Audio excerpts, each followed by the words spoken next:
नमस्कार मित्रों, हिमांशु रंजन बात कर रहा हूँ। तो हिंदू धर्म है, हम काफ़ी समय से ये बात सुनते हुए आ रहे हैं कि हिंदू धर्म है, मुसलमान धर्म है, ईसाई धर्म है, सिख धर्म है, बौद्ध धर्म है, जैन धर्म है। पर क्या सच में हिंदू कोई धर्म है? अब देखिए, मैं यहाँ पर बाकी संप्रदायों की बात नहीं करने वाला हूँ, मैं यहाँ बात करने वाला हूँ हिंदू धर्म की। काफ़ी समय से, काफ़ी सालों से हिंदू को धर्म बोला जा रहा है, और जब भी हम कोई सरकारी फॉर्म भरते हैं तो रिलीजन वाले सेक्शन में हम लिखते हैं हिंदू, बहुत ही गर्व से लिखते हैं हम हिंदू। तो क्या सच में हिंदू कोई धर्म है? यानी कि हमें जो ये बता दिया गया है बहुत पहले से कि रिलीजन मतलब होता है धर्म, और हमारा धर्म है हिंदू। तो आज मैं आपको समझाऊंगा कि कैसे रिलीजन और धर्म एक नहीं है, ये दोनों ही अलग अलग चीजें हैं, और हम पर जबरदस्ती रिलीजन शब्द धर्म के नाम पर थोपी गई है। यदि आप इस चीज को समझ जाएंगे तो आज की इस वीडियो में आप ये जान पाएंगे कि वास्तव में धर्म कहते किसे हैं, और कैसे बड़ी ही शातिर तरीके से धर्म को रिलीजन के साथ जोड़ दिया गया। तो बने रहिए इस वीडियो में पूरा अंत तक। आइए शुरू करते हैं। राम राम मित्रों, धर्म का अर्थ क्या होता है? हिंदू, मुस्लिम, सिख, ईसाई? नहीं। तो फिर धर्म का क्या मतलब है? पूजा पाठ करना? हाँ, ये भी धर्म है, लेकिन केवल यही धर्म नहीं है। तो फिर धर्म का पूर्ण अर्थ क्या है, इसे अच्छे से समझिए। देखिए, धर्म एक बहुत ही साइंटिफिक कॉन्सेप्ट है सनातन धर्म में। यदि आप इसे अच्छे से समझ आते हैं ना, तो आपकी बहुत सारी समस्याएं दूर हो जाएगी। वो कैसे, समझिए। तो फिर धर्म का वास्तविक अर्थ होता है कर्तव्य युक्त कार्यों को करना, यानी कि जो कर्म करने योग्य है, और यदि वो कर्म करने से समाज में सबकी भलाई होती है और इस प्रकृति में संतुलन बनी रहती है, तो इसे ही धर्म कहा जाता है। जैसे कि उदाहरण के लिए मान लीजिए, जल का धर्म है कि वो औरों की प्यास बुझाए और उसे ऊर्जा प्रदान करे। यदि जल अपना धर्म भूल जाती है, यानी कि औरों की प्यास नहीं बुझाती है और ऊर्जा देना बंद कर देती है, तो इससे प्रकृति में असंतुलन पैदा हो जाएगी। फिर ऐसे ही सूर्य का धर्म है कि वो निस्वार्थ प्रकाश प्रदान करे और ताप प्रदान करे। यदि सूर्य ऐसा नहीं करता है और अपने धर्म को भूल जाता है और सही से प्रकाश नहीं देता है, तो फिर इससे भी प्रकृति में असंतुलन आ जाएगी। तो ठीक प्रकार बिल्कुल ऐसे ही मनुष्य के लिए धर्म ही होगा कि जो कर्म मनुष्य के लिए करने योग्य है, क्योंकि आहार, निद्रा, भय और संभोग तो पशु भी करते हैं, लेकिन केवल धर्म एक ऐसी चीज है जो मनुष्य और पशु में भेद करती है और मनुष्य को पशु से अलग बनाती है। यानी कि कौन सा कार्य करने योग्य है ये मनुष्य ही समझ सकता है, कोई पशु नहीं। इसलिए मनुष्य के जीवन में धर्म का पालन करना अनिवार्य हो जाता है। जैसे कि मान लीजिए, एक डॉक्टर का धर्म है कि वो ईमानदारी से मरीजों का इलाज करे। यदि डॉक्टर ईमानदारी से इलाज नहीं करता है तो इससे हॉस्पिटल में असंतुलन पैदा हो जाएगी और इससे समाज में भी असंतुलन फैलेगी।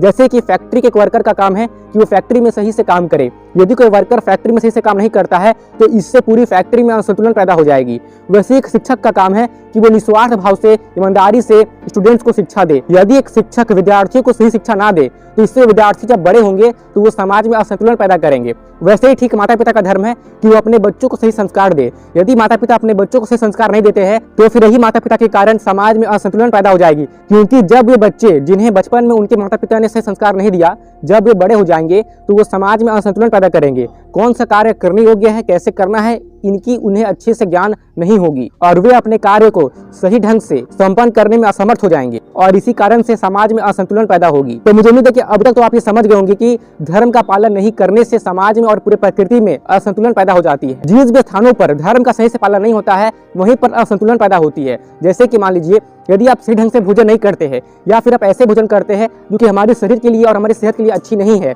और यदि आप किसी भी टाइम में बेटाइम भोजन कर लेते हैं तो इससे भी आपके शरीर में असंतुलन पैदा होगी और आप रोगग्रस्त हो जाएंगे। इसलिए हमें अपने शरीर के अनुसार कौन सी चीज कब और कैसे खानी है, इसका सही से पालन करना भी हमारे शरीर के लिए एक धर्म हुआ, जिसकी यदि अगर उल्लंघन हुई तो ये शरीर भी रोगग्रस्त होगा, यानी कि शरीर में भी असंतुलन पैदा हो गई। कर्म को लेकर के भगवान श्री कृष्ण श्रीमद् भगवद गीता में कहते हैं कि कर्मण्येवाधिकारस्ते मा फलेषु कदाचन, यानी कि कर्म करने में ही तेरा अधिकार है, उसके फल में नहीं। यानी कि यदि एक किसान ये सोच करके बैठ जाए कि जब बारिश होगी तभी मैं खेती करूंगा, वरना मैं खेती नहीं करूंगा, तो इससे आप भी समझ सकते हैं कि इससे उस किसान के घर में तो असंतुलन आएगा ही, साथ में पूरी समाज में असंतुलन फैल सकती है। क्योंकि बारिश आए चाहे फिर ना आए, किसान का एक कर्तव्य है कि उस समय पर खेती करे। ठीक इसी प्रकार यदि आप एक विद्यार्थी है तो आपका कर्तव्य ये है कि आप सही से अपनी पढ़ाई को पूरी करें। यदि आप केवल अपने परिणाम को लेकर चिंतित रहेंगे तो आप अपना पूरा फोकस अपने पढ़ाई पर नहीं डाल पाएंगे, जिससे कि आपके मस्तिष्क में असंतुलन पैदा होगी और पढ़ाई पर सही फोकस ना करने की वजह से आपको कई सारी चीजें समझने में मुश्किलें आएगी। आप अपनी पाठ को अच्छे से स्मरण नहीं कर पाएंगे। तो बेहतर ही होगा कि परिणाम की बहुत ही अधिक चिंता किए बिना सही समय पर आप सही ढंग से पूरी फोकस के साथ पढ़ाई करें। यदि आप अपने पढ़ाई को समय पर अच्छे तरीके से करेंगे तो परिणाम तो आपको वैसे भी सही मिलेंगे। तो फिर केवल परिणाम के बारे में चिंतित होकर ही काम करने से फोकस घटती है, कंसंट्रेशन पावर यानी कि एकाग्रता शक्ति में कमी आती है और इससे आप ही के जीवन में असंतुलन पैदा होगी। तो फिर वास्तविक रूप में धर्म का अर्थ यही हुआ कि जो भी कर्तव्य धारण करने योग्य है, जो भी कर्म मनुष्यों के लिए, इस प्रकृति के लिए धारण करने योग्य है, जिससे कि समाज में संतुलन बना रहे और सबका भला हो सके, तो इसी को धर्म कहा जाता है। और जब सभी लोग धर्म का सही से पालन करते हैं तो समाज सही दिशा में आगे बढ़ता है, लोगों में सही उद्देश्यों का उदय होता है, उचित लक्ष्य बनते हैं, लोगों के कष्ट दूर होना शुरू हो जाते हैं और जहां पर लोग धर्म से विमुख होते हैं वहीं पर समस्याएं उत्पन्न होती है, बाधाएं आती है और समाज में असंतुलन फैल जाती है। इसलिए मैं आपसे विनम्र अनुरोध करता हूं कि आप जिस भी प्रोफेशन यानी कि व्यवसाय में है तो अपने धर्म का पालन, अपने कर्तव्य का पालन सही से, निस्वार्थ भाव से, ईमानदारी से करें, क्योंकि आपके द्वारा किए गए धर्म के कारण पूरे समाज में असंतुलन फैल सकती है। और इस बात को समझ लीजिए कि आप मनुष्य होते हुए भी पशु से अलग इसलिए है क्योंकि आपको पता है कि धर्म क्या है और धर्म का पालन कैसे करना है। हिंदू, मुस्लिम, सिख, ईसाई धर्म नहीं है, संप्रदाय है और फिर धर्म और संप्रदाय में अंतर होती है। तो फिर जैसा कि मैंने आपको बताया कि हिंदू कोई धर्म नहीं है, धर्म इज नॉट रिलीजियन। अब आप बोलेंगे कि ठीक है, मान लिया कि हिंदू कोई धर्म नहीं है, तो फिर धर्म क्या है और रिलीजियन क्या है? तो इसके बारे में समझने के लिए आप इनके डिफरेंसेस को देख सकते हैं। तो आइए समझते हैं। तो रिलीजियन की उत्पत्ति कैसे हुई है, समझिए मेरी बात को। तो देखिए, ये एक पश्चिमी अवधारणा है रिलीजियन, यानी कि अब्राहमिक ट्रेडिशन है, जबकि ये जो धर्म है ये भारत की परंपरा है, ये भारत की वैदिक सनातन परंपरा है। यानी कि आप ये कह सकते हैं कि जो भी व्यक्ति आज खुद को हिंदू धर्म कह रहा है तो असल में उसे चाहिए कहना कि वो वैदिक सनातन परंपरा से आता है या फिर वैदिक सनातन धर्म से आता है। वास्तव में जो लोग भी अपनी पहचान हिंदू धर्म से करते हैं, वास्तव में उन्हें अपनी पहचान इस तरीके से करना चाहिए कि वो वैदिक सनातन परंपरा से आते हैं।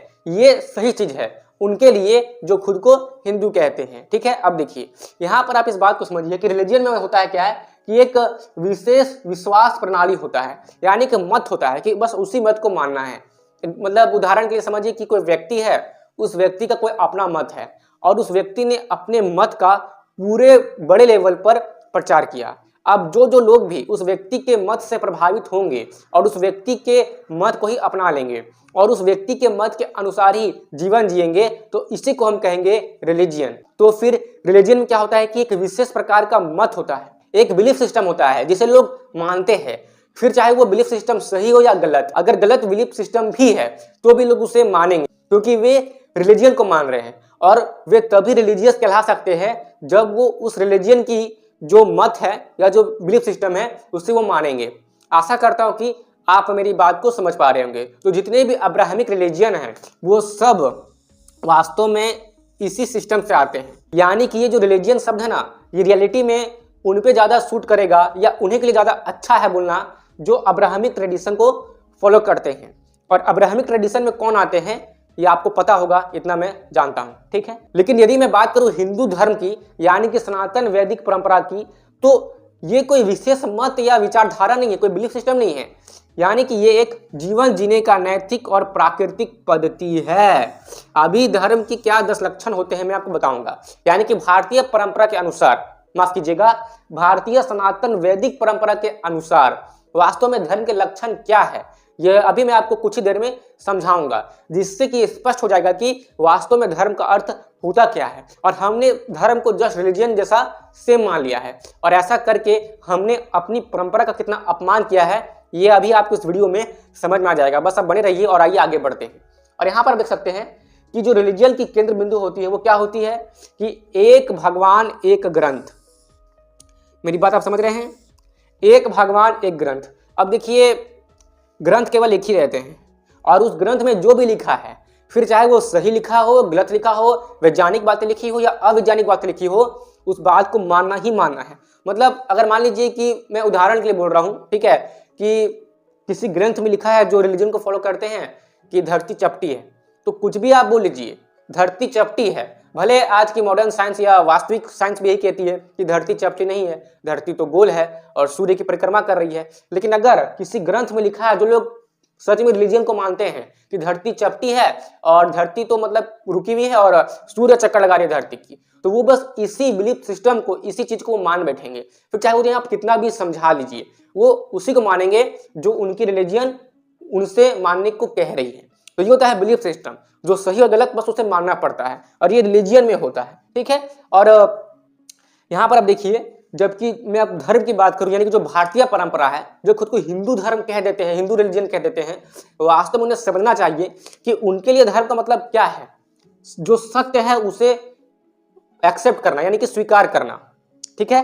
कर्तव्य, न्याय, संयम, ये है उनके लिए जो भारतीय वैदिक सनातन परंपरा से आते हैं।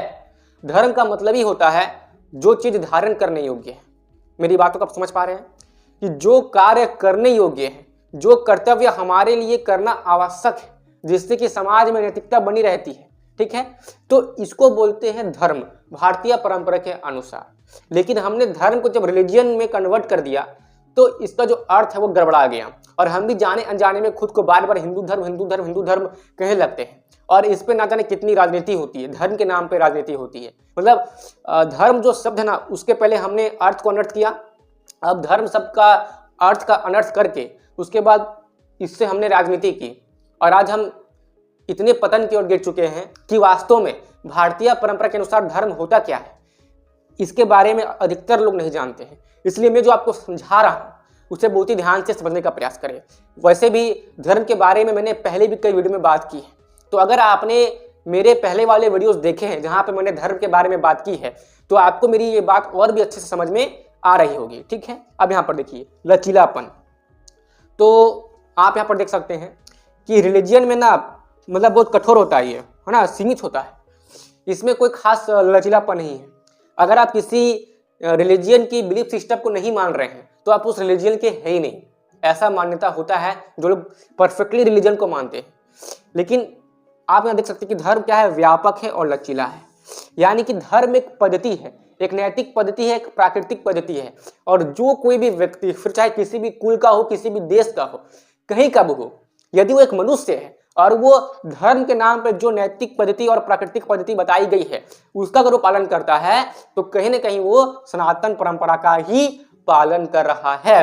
और आइए मैं आपको बताता हूं कि धर्म के वो कौन से 10 लक्षण हैं जो कि वास्तव में हमें धर्म का सही अर्थ बताते हैं। तो आइए अब हम ये समझते हैं कि धर्म के वो क्या 10 लक्षण हैं जिसके होने से ही हम किसी व्यक्ति को धार्मिक व्यक्ति कह सकते हैं। लेकिन सबसे पहले कुछ इंपॉर्टेंट बातों के बारे में भी डिस्कस कर लेते हैं, जैसे कि सबसे इंपॉर्टेंट ये जानना है कि धर्म किसे कहते हैं। ठीक है। तो अच्छे कर्मों के आचरण को धर्म कहते हैं, इससे मनुष्य की उन्नति होती है। यानी जो कर्तव्य करने से मनुष्य की उन्नति होती है इसको आप धर्म कह सकते हैं। धर्म से ही मनुष्य समाज का धारण व रक्षण होता है। धर्म का आचरण करने से ही सच्चा सुख प्राप्त होता है। धर्म शब्द का अर्थ पुराने ऋषि मुनियों ने क्या खूब बताया है। महाभारत को बनाने वाले प्रसिद्ध ऋषि वेदव्यास जी ने धर्म का अर्थ यूं बताया है कि जो कार्य धारण करने वाला हो या जिससे सबकी उन्नति हो सके तथा जो सबको प्रेम द्वारा मिला देने वाला हो उसे ही धर्म कहना चाहिए। जिन बातों या रीति रिवाजों में समाज को हानि पहुंचती हो, उनसे लोगों में बैर व भेदभाव बढ़ता हो, उन्हें धर्म समझना हमारी भूल है। अब देखिए धर्म के 10 लक्षण।